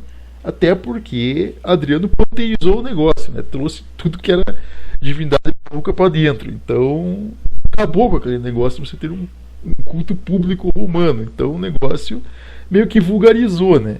Para as oligarquias não foi muito bem visto isso, né? Mas para a população em geral, até para os ricos mesmo, foi bem visto. Até em certa situação assim, foi uma tática muito bem vista. E por causa disso, Adriano, vamos dizer assim, ele foi elevado, né, em uma boa condição como um bom governante, né, um bom imperador, né. Sua própria esposa também era muito bem vista, né, que era a Vibia Sabina, né. Vibia Sabina também era uma mulher ali, vamos dizer assim, bem vista pela sociedade, né. Enfim, era vista como uma mulher forte, né, uma mulher ali, enfim, que sabia manter, né, o seu status, a sua etiqueta, uma pessoa que acompanhava o seu marido, né? Então era um casal bem visto, né? Um casal jovem, um casal bem visto dentro do império, né? Isso era algo bom, né?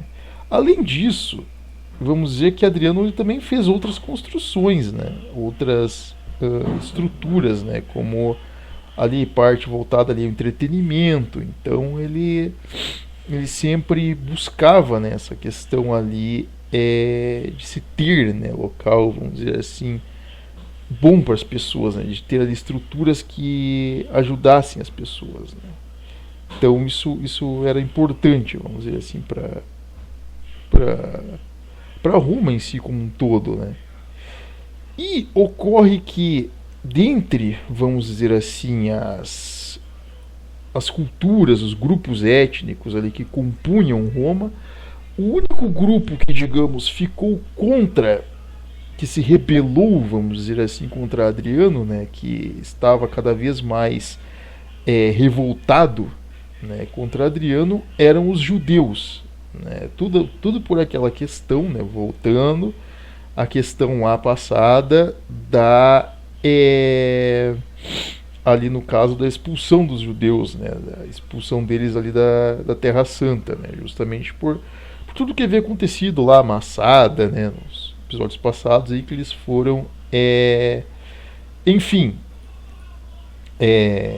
expulsos ali da terra deles, né, e viviam, digamos, ali nas periferias, vamos dizer assim, da Judéia, né, principalmente ali no sul da Judéia e no leste do Egito, né. E o que ocorre? Vai ocorrer um conflito, vamos dizer assim, propagado justamente pelos judeus, né, que irá culminar numa guerra ali, né, numa guerra de, como que a gente chama, né, uma guerra de localidade ali, né, uma guerra local, que é a dita Guerra dos Bar-Coquebas, né, ou Bar-Kokhba, né, Bar-Kokhba que seria, né, que é uma rebelião, né, que ela ocorre ali provavelmente no ano de 132, né, porque você tinha essa questão de que nessa busca por helenização, né, Adriano, ele, vamos dizer assim, ele começa a colocar em Jerusalém, não somente em Jerusalém, na península ali da Judéia, pontos de culto, vamos dizer assim, helenista, né? Culto panteísta pagão, né? E para os judeus, né? Para os judeus seguidores do Talmud, principalmente, né? Para os judeus aí das Torás, né? Os que seguiam as Torás, era ultrajante isso, né? Era algo inaceitável, né? Que chegasse ao elemento romano, que já os havia expulsado de sua terra, e agora começar a vilipendiar a terra dos judeus, né? E os judeus ficam extremamente irritados com isso, né? Os cristãos, vamos dizer assim, como o cristianismo ele focava na questão, vamos dizer, da evangelização, né, na questão aí da como a verdade ela não é estática em um único local, todos podem se tornar cristãos desde que se convertam ao cristianismo, desde que aceitem a verdade do nosso Senhor Jesus Cristo. E o foco deles era sempre a expansão da fé, né, nos locais onde eles estavam se desenvolvendo, como por exemplo na Grécia, na Península Itálica, né, lá na região de Antioquia, né, a atual Turquia, onde o cristianismo estava muito forte no período.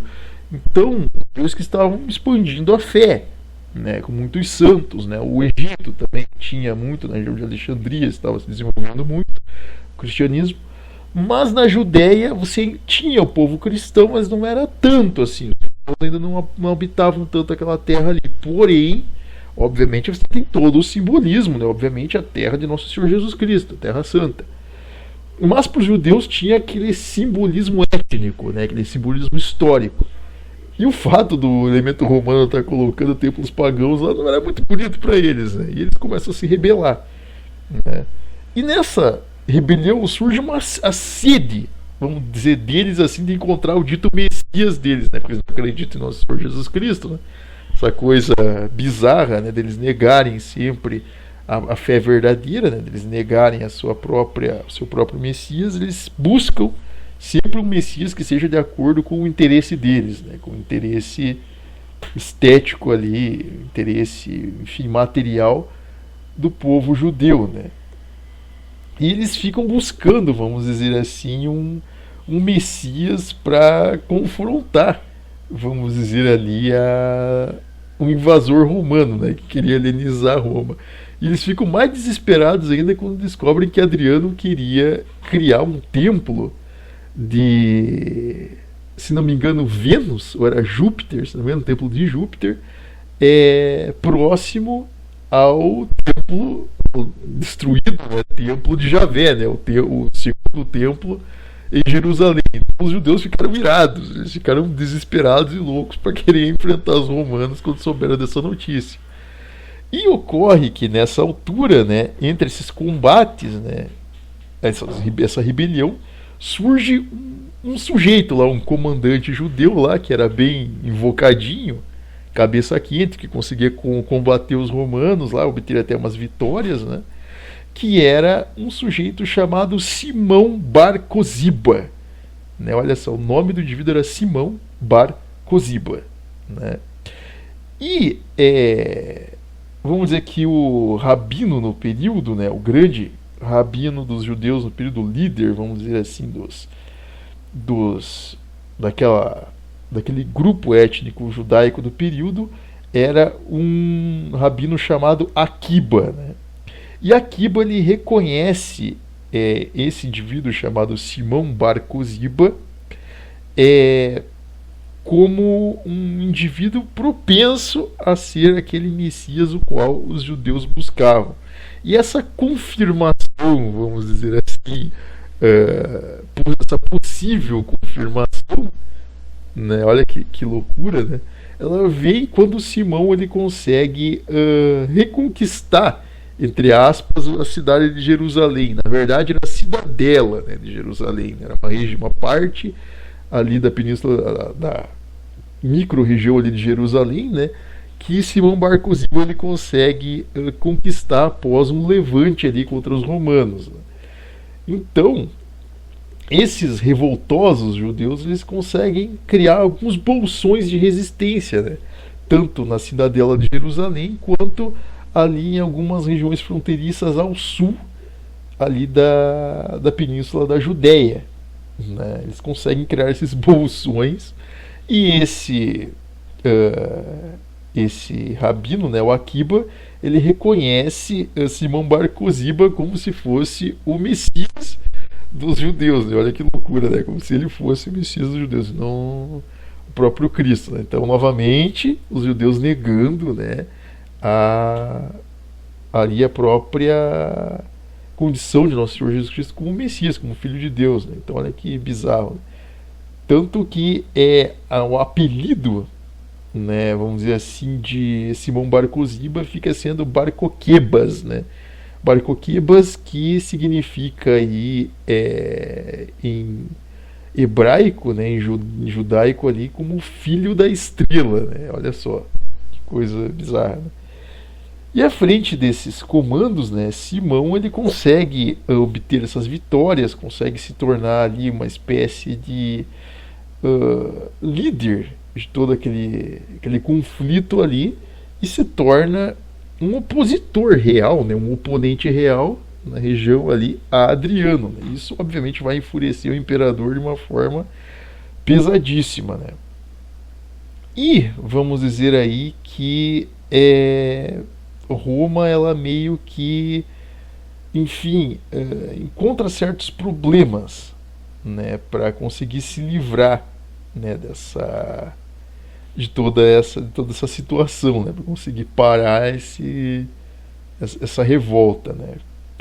Então, Adriano em toda aquela situação, né, ele tem que buscar uma forma de resolver esse conflito e ele vai até as últimas consequências. Ele não quer perder mais nenhum território, principalmente ali para um pequeno grupo revoltoso, né? Indivíduos ali que já tinham feito cagada antigamente, né, e agora estão tentando aí se revoltar contra Roma, né? E ele despacha, né, para a Judéia, ele recruta o principal general romano do período, né, que era Sexto Júlio Severo, né, que era, se não, um dos generais mais brilhantes de Roma e o qual justamente administrava a fronteira mais problemática de Roma no período, que era justamente a fronteira da Bretânia, né, a fronteira ali com os povos do norte, né, onde foi construída a Muralha de Adriano, ponto mais extremo aí do Império. Imagine, para trazer um sujeito lá da Bretânia para ir para a Judéia é uma pernada longa, né? Então, vamos dizer que Severo ele aceita essa missão, né, de conseguir sufocar essa revolta. E não somente ele se torna comandante dessa contra-ofensiva, como também lhe é dado ali cerca de 10 legiões de tropas, né, que seria hoje cerca de 100 mil homens. Então era um exército gigantesco, uma legião enorme. Né? Então, para Severo ir lá e passar como um rolo compressor por cima da Judéia. Se o problema era essa revolta, então nós vamos sufocar o negócio. E foi o que aconteceu. Né? Basicamente, de forma sistemática, o que acontece? Severo ele não era um indivíduo agressivo, ele não era o tipo de general assim que ele chegava tratorando. Muito pelo contrário, ele sabia como administrar a situação. E o que acontecia? A tática que os judeus empregavam para manter esse controle, vamos dizer, sobre ali a região da Judéia era a seguinte: como todo mundo sabe, aquela região era cheia de cavernas, de montanhas, de desertos com escarpas e pequenas cavernas e pequenas grutas. E o que acontecia? Esses judeus eles se formavam em guerrilhas, em grupos de guerrilha que saíam dessas grutas, né, atacavam os assentamentos, queimavam os assentamentos e retornavam para essas grutas. Então eles nunca eram pegos. Era muito difícil, vamos dizer assim, você combater uma tática de guerrilha com um exército unificado. Então não adiantava você ficar marchando com o exército para um lado e para o outro, se era cheio de grutas em volta, cheio de montanhas, do qual existiam dezenas de guerrilhas diferentes, né, comandadas por um único indivíduo. Então a ideia de Severo é o que? Vamos dividir o exército, né, as legiões, em pequenos grupamentos de patrulha. Né? Então o que acontecia? Ele ia lá, pegava um subcomandante, como se fosse um centurião, né, de baixa patente, criava um esquadrão de patrulha, e esse esquadrão de patrulha era responsável por uma montanha, e assim sucessivamente. Então o que acontece? Ele entrou na mesma sequência, na mesma linha de combate que o Simão ali ele entrou, né, na mesma linha, né, que o Simão Bar Koziba ele adotou. Então o que acontece? Os judeus eles não tinham efetivo para combater isso. A verdade era essa, era uma revolta maluca, insana, vamos dizer assim, fadada à derrota, porque uma vez em que a guerrilha ela começa a obter, a guerrilha era uma boa tática para defesa, né? Para defesa ali é um certo período, mas para ataque é desastrosa. Você precisa ter um exército unificado para você conseguir expandir. E eles não tinham como reter a contraofensiva romana. O resultado disso foi que os judeus tiveram baixas terríveis, né? Porque eles não tinham como confrontar os romanos. Os romanos, muito pelo contrário, estavam muito bem equipados, muito bem organizados e trabalharam, né, os judeus, logicamente, né? Destruíram as suas fortificações, suas guerrilhas, né, as grutas. E a tática era bem simples, eles cercavam os judeus e deixavam eles passarem fome, eles não deixavam eles saírem das grutas até eles se renderem, né? Então era como você prender um cachorro num lugar, um cachorro nervoso, ele vai ficar quietinho, manso, porque não tem comida, né? Então vai ficar fraco. Então eles iam lá e se rendiam. Resultado da situação é que alguns milhares de judeus foram mortos, né, no confronto, né, por ser uma guerra, né.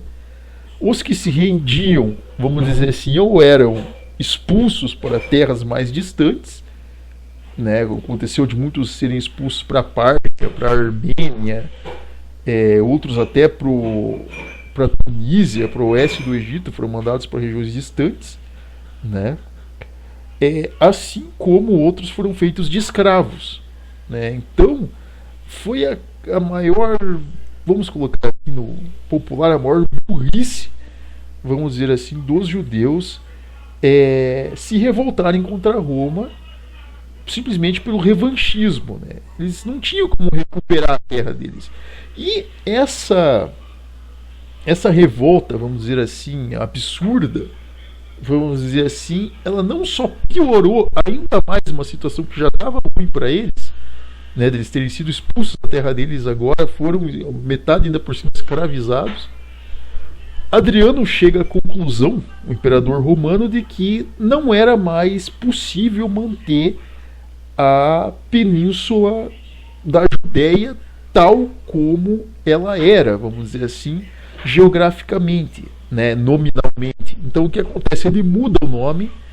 Agora que o pessoal vai entender nessa questão de onde surge esse abençoado nome, né, que até hoje em dia é motivo de discussão e que é uma tremenda falácia e mentira por parte de alguns, que a gente vai falar futuramente muito a respeito disso, mas é Adriano quem cunha o termo que começou a ser utilizado para aquela região, que é o termo Palestina, né? Então é Adriano quem cria o nome da região onde hoje alguns chamam de Palestina, que na realidade nada mais é do que a Judéia. Só que a diferença é que ela foi modificada com o nome de Palestina justamente pelo conflito no qual os judeus tentaram se revoltar novamente com Roma depois da sua expulsão, né? Caso isso não tivesse acontecido, essa revolta absurda, nessa, vamos dizer assim, heresia em certo ponto, né? Não, enfim, foi infrutífera e resultou em uma derrota ainda pior para os judeus. Enfim, então é daí que surge esse termo Palestina, né, pelas mãos de Adriano, né. Enfim, porém, o reinado de Adriano ele foi, em relação às outras etnias, aos cristãos, enfim, as outras crenças, ele foi tolerável, foi um bom reinado, né. Enfim, ele consegue manter esse padrão, né. Os seus sucessores ali, como no caso Marco Aurélio, né, depois ali Lúcio Vero, até Cômodo, que era um pouquinho piradinho, vamos dizer assim, na cabeça, um indivíduo um pouco excêntrico, né, Cômodo, que foi o último, vamos dizer assim, imperador desse período dos imperadores virtuosos. Esses sucessores tentaram manter, vamos dizer assim, os feitos, né, de Adriano ali, tentaram manter essa estrutura dele, né, que foi bem visto pelo povo romano nesse sentido, né. Os próprios cristãos, vamos dizer assim, até um pouco mais perseguidos ali por Marco Aurélio, mas teve uma liberdade maior para o florescimento e cristianização, vamos dizer assim, de algumas regiões, principalmente a Grécia, a Antioquia, a Turquia, o povoamento da agora Palestina, né, que chamava o povoamento dos cristãos daquela região, como a cristianização no Egito, além da própria Península Romana, né, ali a Armênia, enfim, né, começou a se cristianizar mais. Então o cristianismo ele se solidifica mais nesse período, né? Então esse período dos imperadores virtuosos ele é importante por causa disso, para o crescimento do próprio cristianismo em si, né, para a abertura, para o crescimento do cristianismo, assim como a da helenização no sentido de estética romana, né? Ele abre espaço justamente aí para que Roma ela se, vamos dizer assim, se expanda no sentido cultural da palavra, não mais no sentido simplesmente expansionista territorial, né? Que isso tinha sido dado um ponto final, né? Tanto que as dinastias posteriores aí vão se focar em outras questões mais públicas, mais administrativas, e que vai culminar aí na própria cristianização, né, pública de Roma, né, futuramente, né, que nós vamos falar também a respeito disso, né. Porém, para o período ali, o que nós vamos entrar aí futuramente, né, ainda não vamos divulgar aqui quais serão os próximos capítulos aqui da nossa série, né, mas o que ocorre é também nesse período dos imperadores virtuosos que começam a ocorrer em relação ao cristianismo dois problemas muito complicados, que digamos vão resultar aí no que a gente pode dizer como heresias, né? Que começam a ocorrer aí as ditas heresias dentro da Santa Igreja, né? Que é justamente aí a falsa interpretação dos mandamentos de Cristo, né, da falsa interpretação da doutrina de Cristo, que seria o que? Um desses problemas, uma dessas heresias, na verdade uma heresia do judaísmo, né, que nós vamos falar a respeito, que é a Cabala. Nós vamos falar a respeito da Cabala e vamos falar a respeito da primeira heresia dentro do cristianismo, que é nada mais, nada menos que o gnosticismo, ou a gnose, né, como vocês queiram falar, que nada mais é do que uma adaptação, vamos dizer assim, da Cabala, né.